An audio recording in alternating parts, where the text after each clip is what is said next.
Hello students, welcome back to my channel. कैसे हो आप सभी? आई होप आप सब अच्छे हो। आज के इस वीडियो में हम देखेंगे क्लास 9 का चैप्टर नंबर 4 लीनियर इक्वेशंस इन टू वेरिएबल। इसका इंट्रोडक्शन पार्ट देखेंगे। नेक्स्ट पार्ट में हम इसकी एक्सरसाइज देखेंगे। अगर आप भी इस चैनल पे न्यू है तो चैनल को सब्सक्राइब करना ना भूलें और अपने दोस्तों के साथ जरूर शेयर कीजिए। तो आइए स्टार्ट करते हैं इंट्रोडक्शन से। सबसे पहले तो linear equation in two variable होता क्या है ये जानने से पहले जानते हैं कि लीनियर इक्वेशन वन वेरिएबल क्या होता है। ये हमने पहले की क्लासेस में पढ़ा है कि वन वेरिएबल का लीनियर इक्वेशन क्या होता है। वेरिएबल मतलब एक्स और वाई की फॉर्म। अभी वन वेरिएबल मतलब क्या हो गया, उसमें एक ही वेरिएबल होगा, मतलब एक्स होगा या फिर वाई होगा। तो हम देखते हैं कि हमने अर्लियर क्लासेस में पढ़ा है linear equation in one variable. हम लीनियर इक्वेशन वन वेरिएबल का जो होता है उसको लिख कैसे सकते हैं वो देख लेते हैं। जैसे मैंने कोई इक्वेशन लिखी x plus two equals to 0, तो इसमें देखो एक ही वेरिएबल यूज हो रहा है x, तो ये हो गई linear equation in one variable. अभी एक और एग्जांपल ले लेते हैं, जैसे root two S plus root three equals to 5। इसमें भी देखो एक ही वेरिएबल यूज हो रहा है s। और एग्जांपल देख लेते हैं, जैसे y minus two equals to 3। Next देखते हैं, जैसे 4 5 प्लस 6x इक्वल्स टू 9। अभी देखो सब में एक ही वेरिएबल यूज हो रहा है। जैसे इसमें क्या वेरिएबल यूज हुआ x, इसमें हुआ s, इसमें हुआ y, इसमें हुआ x। ये क्या है हमारे वेरिएबल्स, मतलब हम इसमें एक ही वेरिएबल यूज कर रहे हैं।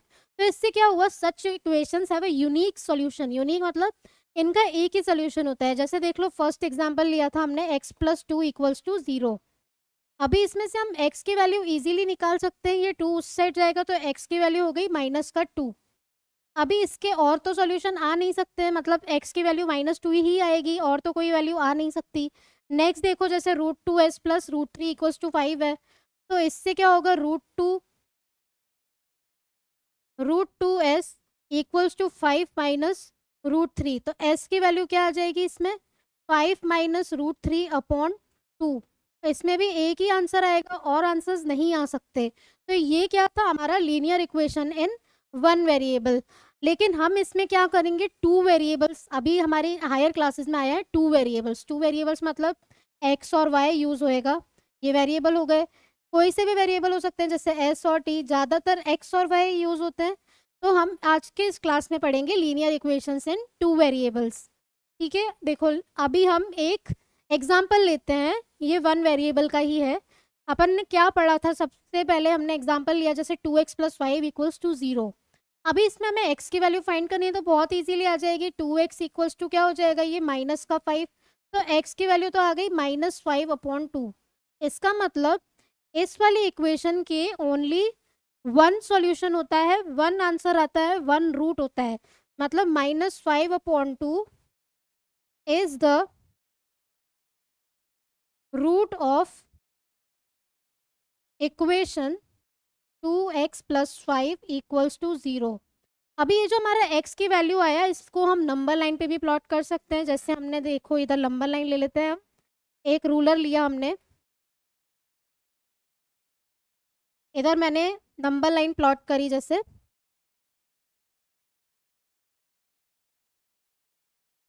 0 से लेकर 10 सेंटीमीटर तक हमने एक लाइन प्लॉट कर दी। ठीक है, अभी इसमें हम पॉइंट्स भी प्लॉट कर देते हैं। ये 0 है, ये 1 है, 2 3 4 5 6 7 8, ठीक है, 9 और ये 10।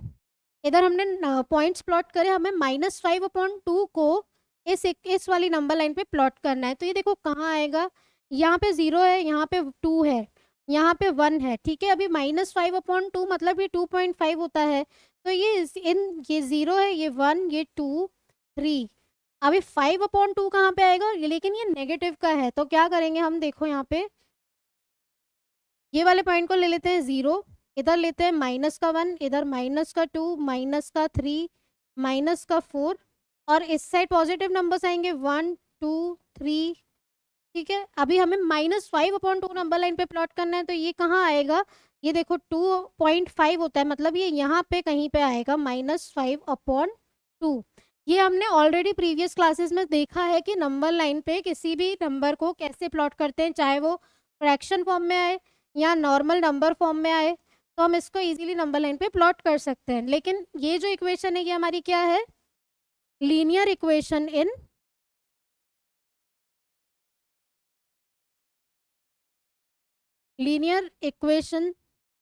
इन वन वेरिएबल। ये वन वेरिएबल की इक्वेशन है क्योंकि इसमें एक ही वेरिएबल यूज हो रहा है x, और हमारा आंसर आया x का वैल्यू, मतलब only one solution, unique solution, बहुत सारे सॉल्यूशन नहीं आ सकते इसके।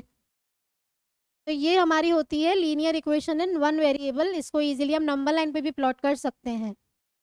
अभी हमें अगर लीनियर इक्वेशन टू वेरिएबल्स की दे रखी हो तो हमें क्या करना है, ये 2 पॉइंट्स हैं जो हमें याद रखने हैं। सॉल्यूशन ऑफ लीनियर इक्वेशन, कोई भी इक्वेशन का सॉल्यूशन कब इफेक्ट नहीं होता है, वन वेरिएबल की बात करते हैं, अगर एक ही नंबर दोनों साइड ऐड कर दे या सब्ट्रैक्ट करते हैं। एग्जांपल से समझते हैं, जैसे हमने लिखा 3x प्लस 4 इक्वल्स टू 0।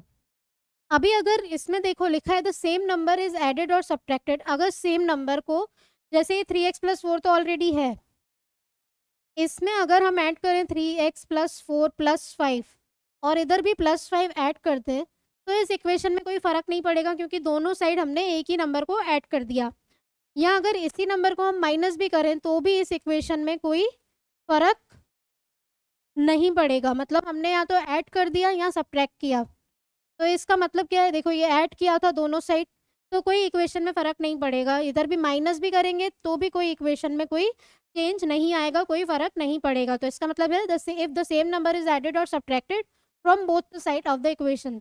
ये तो हमारी वन इक्वेशन की बात, वन वेरिएबल के इक्वेशन की बात हो गई। अगर मैं ले लूँ x plus Y plus 2 equals to, देखो यहाँ पे 2 ऐड किया और यहाँ पे भी 2 ऐड किया, तो कोई भी फ़र्क नहीं पड़ेगा। ठीक है, अभी अगर यहाँ नेक्स्ट पॉइंट है, अगर हम मल्टीप्लाई करें या डिवाइड करें, यू मल्टीप्लाई और divide both the side of the equation by the same non zero number. मतलब जैसे इधर दे रखा है 2x इक्वल्स टू 4, अभी अगर इसको हम डिवाइड कर दें 2x अपॉन 2 और यहाँ भी 4 अपॉन 2 से डिवाइड कर दें, तो इक्वेशन में कोई भी चेंज नहीं आएगा, ये जरूर कैंसिल होंगे, ये भी कैंसिल होएगा, तो x की वैल्यू आ गई हमारी 2, लेकिन इक्वेशन में कोई फ़र्क नहीं पड़ेगा। अगर मल्टीप्लाई भी कर दें तो भी कोई फ़र्क नहीं पड़ेगा। जैसे ये 2x है, इसको हमने मल्टीप्लाई करा 2 से, इधर 4 को भी मल्टीप्लाई करा 2 से, तो ये हो जाएगा देखो 4x equals to 8, x equals to 2, मतलब आंसर तो हमारा 2 ही आया। तो अगर जो भी कर लो, मल्टीप्लाई करो, डिवाइड करो दोनों साइड्स, तो इक्वेशन में कोई फ़र्क नहीं पड़ेगा। ऐड करो, सब्ट्रैक्ट करो, तो भी कोई इक्वेशन में फ़र्क नहीं पड़ेगा। अभी हम एक सिचुएशन ले लेते हैं, रियल लाइफ एग्जांपल से रिलेट करके देखते हैं। देखो हमारे पास अगर हम एक in a one day international cricket, एक वनडे का इंटरनेशनल क्रिकेट मैच चल रहा है इंडिया और श्रीलंका के बीच में, कहाँ पे प्ले हुआ, नागपुर में। दो टीम्स ने पार्ट लिया, दो Indian batsman play together scored 176 runs. कितने रन्स कितने रन स्कोर किए उन्होंने, 176। कितने बैट्समैन हैं, 2 बैट्समैन। हमें इस वाले इंफॉर्मेशन को इक्वेशन की फॉर्म में लिखना है। कैसे लिखेंगे, देखो 2 बैट्समैन है, मतलब एक बैट्समैन का ले लेते हैं हम x, इंडिया वाले का ले लेते हैं x, और श्रीलंका वाले को ले लेते हैं y। अभी 2 बैट्समैन का स्कोर टोटल टुगेदर, मतलब टोटल, तो क्या हो जाएगा, ये x plus Y equals to total कितना है, 176। तो ये हो गई हमारी इक्वेशन। इसे ही बोलते हैं हम linear equation in two variables. अभी इसमें देखो दो दो वेरिएबल्स यूज हुए, एक ये वाला वेरिएबल है, एक ये वाला वेरिएबल है। ठीक है, ये दोनों क्या है हमारे वेरिएबल्स। जहाँ भी दो वेरिएबल्स यूज हो जाए तो इसे हम बोलते हैं linear equation in two variable. देखो, so any equation which can be put in the form ax plus b y plus c equals to 0, और ए बी सी क्या है, हमारे रियल नंबर्स, और ए और बी जो है वो 0 नहीं है, इससे बोलते हैं हम linear equation in two variables. ठीक है, अभी इस वाली इक्वेशन को हम इस फॉर्म में कैसे लिखें, देखो ये x प्लस वाई माइनस ये 176 इस साइड चला जाएगा तो माइनस का 176 इक्वल्स टू 0। अभी देखो ये ए एक्स प्लस बी वाई मतलब ए की वैल्यू क्या हो गई यहाँ पे, ये हुई 1, बी की वैल्यू भी हो गई 1 और सी की वैल्यू हो गई माइनस का 176। तो ये है, इस टाइप के भी क्वेश्चंस आएंगे एक्सरसाइज में कि ए बी सी की वैल्यू बताओ लीनियर इक्वेशन इन 2 वेरिएबल्स की फॉर्म में लिख के, तो बहुत ही ईजी हो जाएगा। ठीक है, जब भी 2 वेरिएबल्स आ जाए तो ये होती है हमारी लीनियर इक्वेशन इन 2 वेरिएबल्स। अभी देखो एक और चीज समझते हैं हम, एवरी लीनियर इक्वेशन जो भी 1 वेरिएबल का इक्वेशन होता है उसके तो यूनिक सॉल्यूशन होता है, 2 वेरिएबल्स का इक्वेशन हो तो उसके कितने सॉल्यूशन होंगे। देखो एग्जांपल से समझते हैं, let us consider the equation 2x + 3y = 12। हमारे पास एक इक्वेशन है 2x + 3y = 12, x की वैल्यू 3 रखते हैं, y की वैल्यू 2 रखते हैं, रख के देखते हैं क्या होता है। देखो 2 × x की वैल्यू है 3 और y की वैल्यू 2, तो ये कितना आया, देखो 3 2 ज़ा 6, 3 2 ज़ा 6, ये आया 12। यहाँ पे भी 12 है, मतलब ये हमारी इक्वेशन को सेटिस्फाई कर रहा है, x की वैल्यू 3 एंड y की वैल्यू 2। और रख के देखते हैं वैल्यूज, अगर हम x की वैल्यू कितनी रखें, अगर 4 रखते हैं और y की वैल्यू रखेंगे हम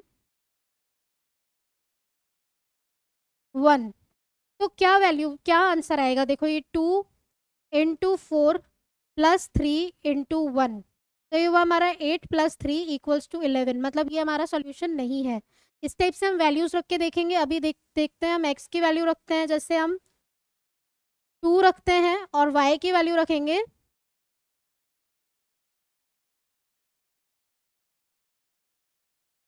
2 रख के देखते हैं तो कितना आएगा, देखो ये 2 × 2 + 3 × 2, इससे क्या आया 4 + 6, इसका आंसर आया 10। 10 12 के इक्वल नहीं है। अभी दूसरा रख के देखते हैं, जैसे x का वैल्यू रखेंगे हम 1 और y की वैल्यू रख देते हैं 3, तो ये कितना आएगा, देखो 3 3 ज़ा 9, 9 + 2 11, इससे भी नहीं आएगा। तो और वैल्यूज हम ऐसे रखते जाएंगे, जो हमारा इक्वेशन में नहीं फॉर्म हो रहा है उसको हटा देते हैं, दूसरा नंबर रखते हैं, जैसे 2 × 2 2 ज़ा 4, 4 प्लस क्या करें इसमें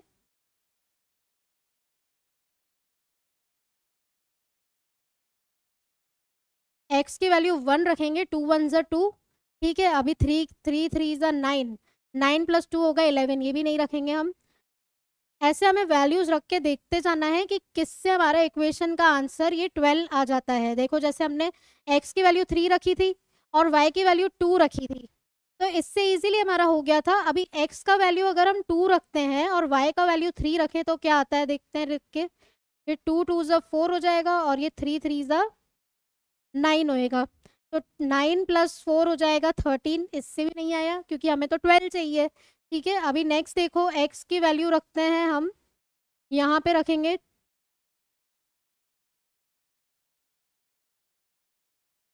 x का वैल्यू 0 रख के देखते हैं और y की वैल्यू रखेंगे 4। अभी देखो यहाँ पे x का वैल्यू 0 रखा तो ये हो गया 0 + 3 4 ज़ा कितना हो गया 12, ये आ गया 12 के इक्वल। तो हमारा एक और सोल्यूशन क्या निकला इसमें, 0, x का वैल्यू 0 और y का वैल्यू 4, और इससे पहले हमने क्या रखा था 3, 2, तो x की वैल्यू 3 और y की वैल्यू 2। नेक्स्ट देखो एक और इक्वेशन में रख के देखते हैं और किससे आ सकता है हमारा आंसर। अभी x की वैल्यू रखते हैं हम, y की वैल्यू 0 रखते हैं और x की वैल्यू रखते हैं 6, ठीक है। तो ये हो जाएगा 2 6 ज़ा 12 और 3 0 ज़ा 0, तो इससे भी हमारा आंसर क्या आया 12। तो हमारे एक और सोल्यूशन क्या हुआ 6, 0। अभी ऐसे हम बहुत सारे वैल्यूज रखते जाएंगे तो हमारे पास ये 12 आना चाहिए। जितने भी वैल्यूज रखोगे तो हमारे पास देखो बहुत सारे सॉल्यूशन हो गए, 3 तो हमने निकाल ही दिए, और भी ऐसे वैल्यूज निकलेंगी। तो इससे क्या पता चल रहा है, 2 वेरिएबल्स का कोई भी इक्वेशन होता है तो इसके होते हैं इन्फानाइटली मैनी सॉल्यूशन, एक ही सॉल्यूशन नहीं होता है। जैसे 1 वेरिएबल का तो एक ही सॉल्यूशन होता है। तो इससे हमें पता चला we find that there is no end to different solution of a linear equation in 2 variable, मतलब 2 वेरिएबल्स में जितनी भी वैल्यू रखते जाओ x और y की, आपका आंसर आएगा। जरूरी नहीं है कि इस टाइप का इक्वेशन हो, वो ऐसे भी दे देगा 2x + 3y, अपन को x और y की वैल्यू रख के बताना है कि इसमें क्या आंसर आ रहा है। इस टाइप के भी क्वेश्चंस आएंगे। तो इससे क्या पता चला, 2 वेरिएबल्स में infinitely many solutions and 1 variable में ओनली 1 सॉल्यूशन, यूनिक सॉल्यूशन, ठीक है। तो यही था हमारा इंट्रोडक्शन पार्ट। नेक्स्ट वीडियो में हम देखेंगे एक्सरसाइज 4.1। अगर आपने मेरे चैनल को अभी तक सब्सक्राइब नहीं किया है तो चैनल को सब्सक्राइब करना ना भूलें, नोटिफिकेशंस बटन जरूर ऑन कीजिए और क्वेश्चंस में कोई भी डाउट हो तो आप मुझे कमेंट बॉक्स में कमेंट करके भी पूछ सकते हो। Thank you.